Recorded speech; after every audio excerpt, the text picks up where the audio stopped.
Today we're going to discuss achieving higher consciousness.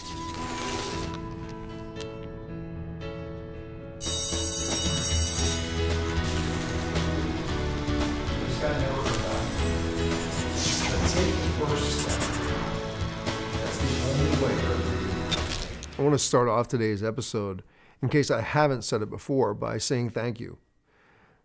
You are what has made this series possible and successful.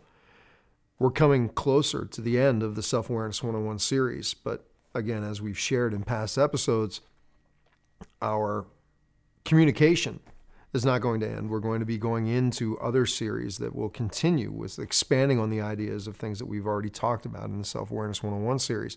And if you're just joining us on this video, welcome. Glad to have you with us, and I thank you also for joining us.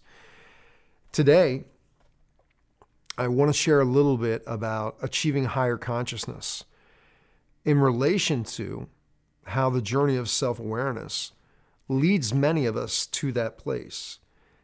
In my own journey of self-awareness, it started out as a very selfish act. As you may have heard me mention in previous videos, it was all about stopping my own insanity because my life had become so chaotic and so filled with turmoil. And the self-awareness was really about just finding a way to get through the day sane. Over time, that transformed, and I believe that it came from all of the different skills that we've shared in this series of beginning to explore my belief systems, of beginning to recognize that I'm the person who chooses to attach meaning to anything that happens in my life. It came from learning to become a better listener. It came from exploring meditation. Through all of those processes and through all of that, becoming self-aware, I started finding myself becoming more universally aware. Maybe that's the right term. I started recognizing the things that I had heard about as a child but didn't really understand. Meaning, as you begin achieving higher consciousness, it makes sense of how we are all connected. And I don't just mean as human beings, I mean with our environment, with the plants, with the animals, with the air, with the water. For those of you who have seen other episodes of Self-Awareness 101, you may have heard me reference how the beginning of my journey came from looking at and exploring Native American Indian approaches to living. I was fascinated by it. I actually have a little bit of Native American blood in my heritage.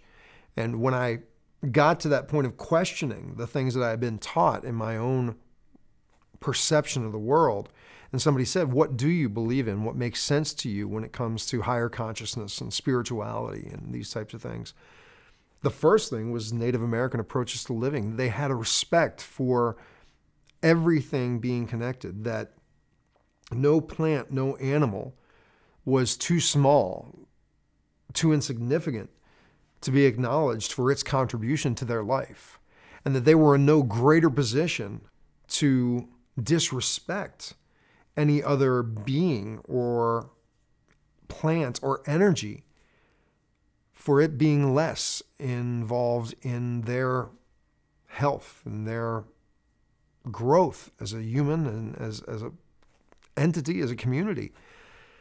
That fascinated me, that, before they would plant, they would bless the seeds and they would pray to the gods, the multiple gods that they had, to bless the planting and to bring the harvest. And they would bless the plants before they would harvest them. And they saw everything in the world that it was designed to contribute to them and they were designed to contribute back. Now, the logical side of my brain struggled with just accepting these ancient perceptions of the world.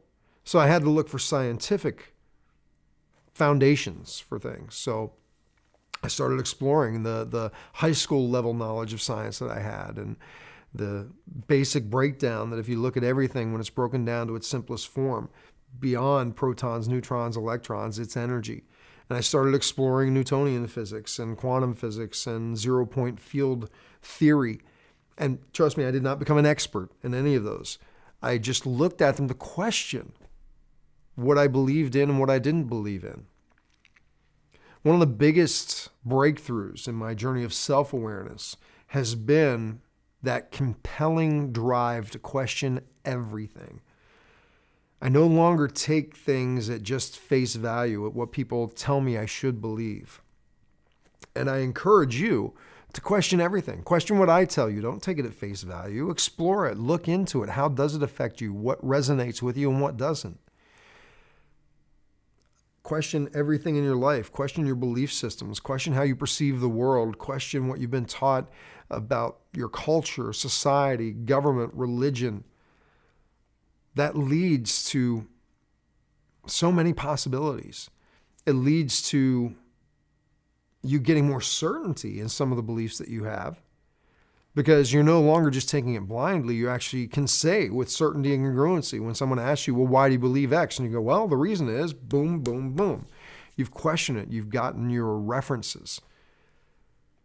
And there are going to be times where by asking these questions, you're going to change your perception. It may be about your belief systems about yourself or about the things that you were taught. It may be the perceptions of your model of the world. And that's okay. It can be scary at times, but it's about becoming more truly aware of yourself and how it allows you to interact with the rest of society, with the rest of the world. You know, my beliefs don't have to be yours. I do believe that we are interconnected with everything, that everything that we do to hurt our environment hurts us and hurts everyone else on the planet. I do believe that there are things that we're taught culturally, religiously from our governments that are BS, and they don't serve us in growing as the people that we truly have the capabilities to grow into. But you don't have to believe those things. I just want to share with you that as you begin achieving higher consciousness, you're going to open yourself up to new possibilities, to new ways of looking at things. You know, there's no real exercise for this week's episode. What I really wanted to accomplish in this episode was refer you back to some of the episodes that we've done that you may have watched or you may not even aware of yet, and ask you if you've recognized that by exploring your belief systems, by doing some of the basic meditation exercises, by looking at the judgments that you place, or by understanding what fear is and how you deal with fear, if it's taken you beyond that selfish point of self-awareness and started moving you into achieving higher consciousness and starting to recognize that when you are communicating with another person, listening is so important. When you're getting ready to choose what you're going to do with that garbage, are you just going to throw it out your window of your car, or are you actually going to be more responsible with it? Has this journey of self-awareness led you to higher consciousness in those areas? I'm not talking about you turning into a yogi or a guru. I'm just curious what's happened for you at this point. So again, there's no exercise for this week. But again, I do invite you to stop by the forums and share with us what has transpired for you at this point.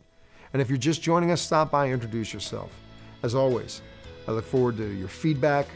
I look forward to connecting again soon. Take care. For a transcription of the video you just watched, more videos, and related articles, visit yourdailylifecoach.com. To comment on this video, select Discussion Forums on any page of our website.